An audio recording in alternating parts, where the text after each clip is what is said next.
மார்லிமந்து அணை அருகே உள்ள வனப்பகுதியில் திடீர் காட்டுத்தீ. தகவல் அறிந்து அப்பகுதிக்கு விரைந்து வந்த வனத்துறையினர் தீயை அணைக்கும் பணிகள் தீவிரம். மலை மாவட்டமான நீலகிரி மாவட்டம் சுமார் 55% வனப்பகுதியை கொண்ட மாவட்டமாகும். இந்த வனப்பகுதிகளில் இரவு நேரங்களில் உறைபனியின் தாக்கம் கடந்த சில நாட்களாக அதிகரித்து காணப்படுகிறது.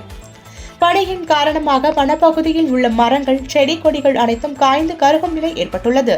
இந்நிலையில் உதகையை அடுத்த மார்லிமந்து அணை அருகே உள்ள வனப்பகுதியில் இன்று திடீர் காட்டுத்தீ ஏற்பட்டது.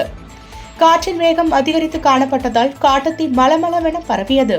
உடனடியாக அப்பகுதி மக்கள் வனத்துறையினர் மற்றும் தீயணைப்பு துறையினருக்கு தகவல் அளித்ததை தொடர்ந்து அப்பகுதிக்கு விரைந்து வந்த வனத்துறையினர் மற்றும் தீயணைப்பு துறையினர் காட்டுத்தீயை அணைக்கும் பணியில் தீவிரமாக ஈடுபட்டனர். பல மணி நேரம் போராட்டத்திற்கு பிறகு காட்டுத்தீ கட்டுக்குள் கொண்டு வரப்பட்டது.